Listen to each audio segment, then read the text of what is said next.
Greetings to you, my friends. In this lecture about tabernacle, we'll recall few items about the pillars, we'll talk about the veils and the boards of tabernacle. God said to his people, "Ve'asu lemikdash ve'shachanti betochan." It means make for me a sanctuary, so I can tabernacle with you. To make, it means asa in Hebrew. And not only asa is used, bara is interchangeable with asa. Bara to create something out of nothing, and asa means to create something as well, to make, to do. And when God says, make for me, he says asa. In chapter 1 of Genesis, we read that God asa formed, combined together, permanent. He made birds and he made asa animals. And he says that we also have to create something in order that he could dwell with us. Not just pray, not just wait, but we also have something to do. And that something has to be the best what we can do.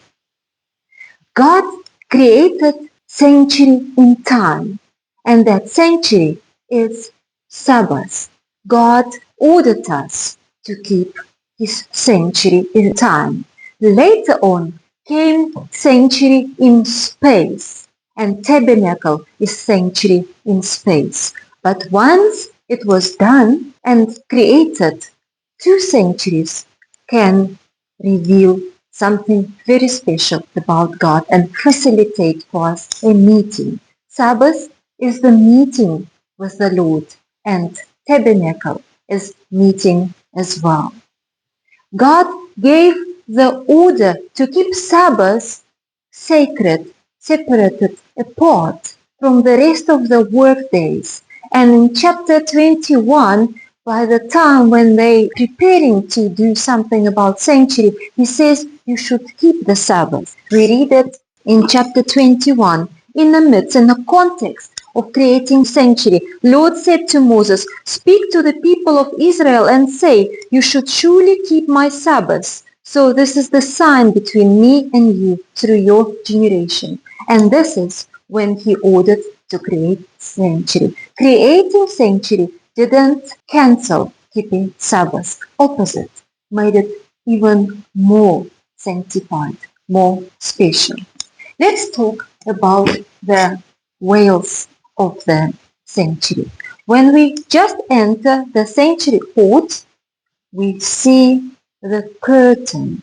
That white curtain covers the entire square of tabernacle. And we're not talking about this one for now, but we will talk about the entrance curtain. Curtain that has the name Masach. Masach means to cover or to veil something. And that curtain is 5 cubits plus 5 cubits plus 5 cubits long, 20 cubits long. And then we have another masach, veil, that will be directly behind the entrance pillars. Just like that, straight behind. When you enter the courts, how many pillars do you see together? 5 that holds the masach and 5 that behind the pillars. 5 and 5. What would be significance of that? You see the pillars, the warriors, the gods that keeps the God of you bringing the sacrifice. When you enter the holy place, you will see another curtain, but that curtain will be before the pillars, just like that. So when you are inside, I will open for you up like that. When you are inside, how many pillars will see? Remember, Masach, the veil, is behind the pillars. If you are inside, how many pillars do you see? How many warriors are looking at you? You're right. You see nothing of the warriors because inside, pillars looking inside the most holy place, and this one looking outside. When you are in a holy place, you have no gods around you. You are safe. You spaced up and covered in the beauty of light, in the beauty of smell, in the beauty of temperature, and in beauty of comfort and presence of the Lord and the beautiful light. There is no gods who are looking at you.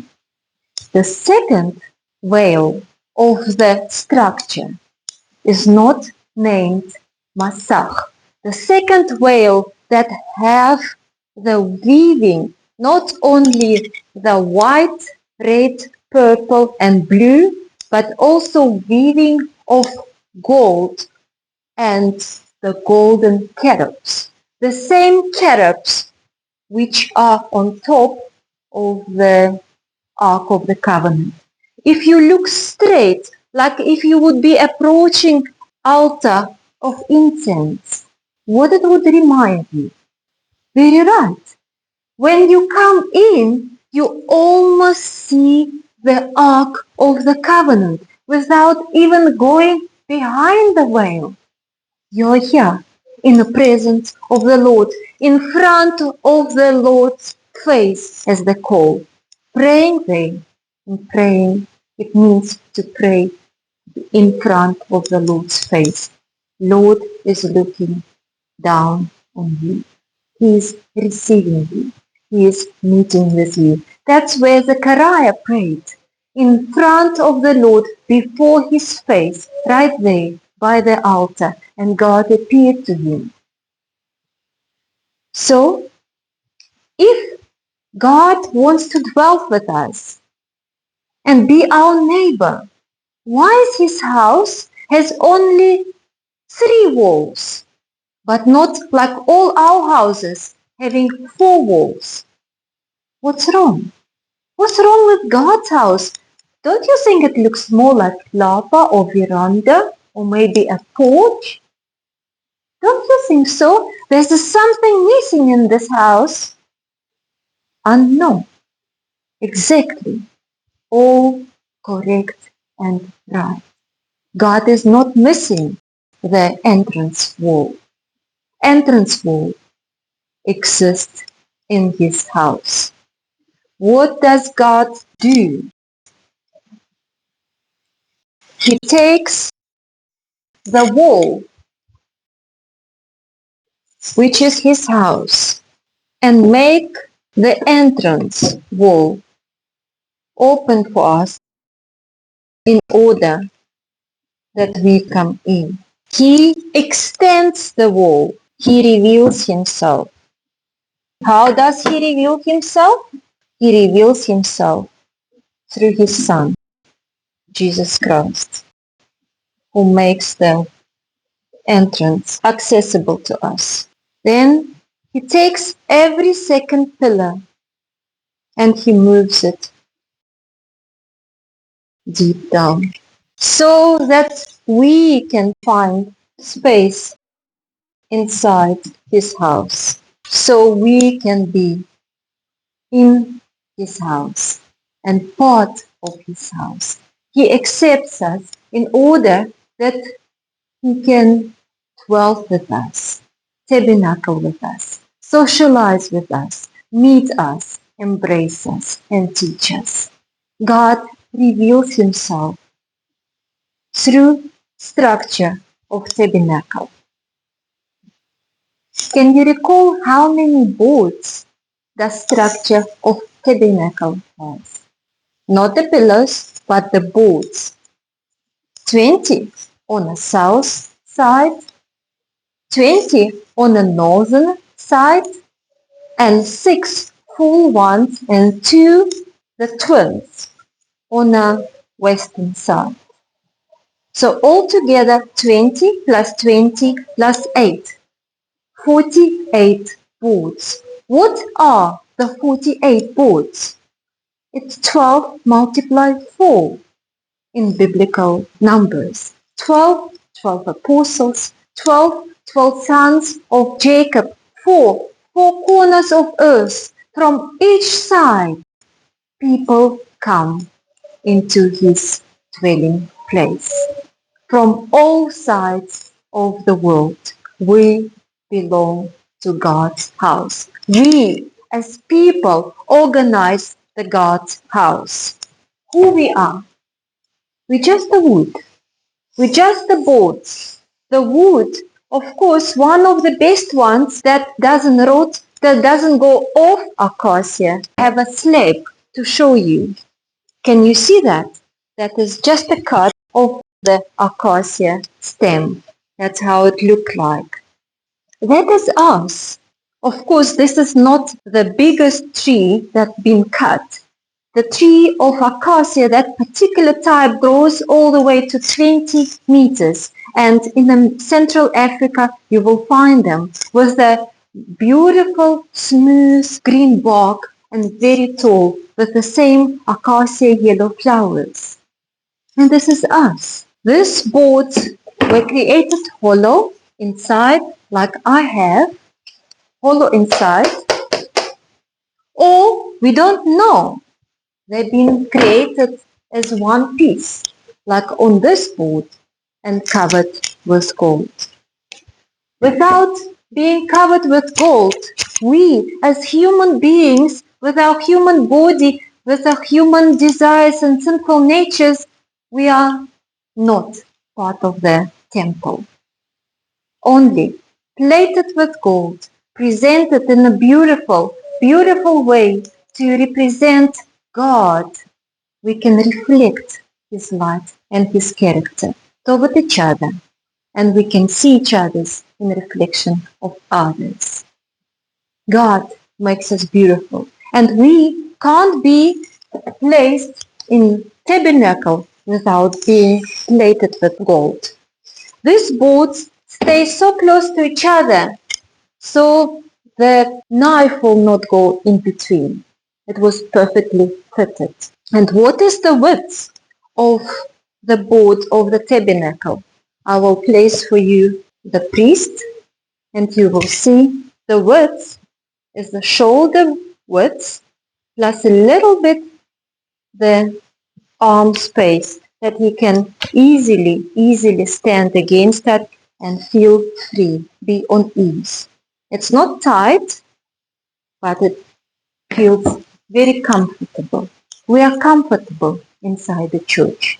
We have our personal space, but we perfectly fit to each other. So in order that we can be the whole structure of the church. What else does the board of tabernacle has? On the very bottom, 2 sockets were fitted. 2 sockets with a particular structure that can go inside the earth, that the board can stay perfectly upright. And the sockets were made, as we already know, out of silver. Silver that every single participant has to bring and donate. Doesn't matter if you're rich or poor, you have to bring your part, half a shekel. And there's something that makes you part of the tabernacle. If you don't have it, you're not part of the tabernacle. It means you can't be counted as the God's church. So, what is the sockets? Sockets, silver in Hebrew, also can be pronounced kesef, means desire or longing. Longing for righteousness. For God gives us righteousness. That is His righteousness. And we are foundation of the tabernacle. Kesef is the longing to belong to God, belonging to God's structure, belonging to God's temple. We stands on two sockets. What are they? This is question for you. Let's count all the sockets that we have in the tabernacle structure.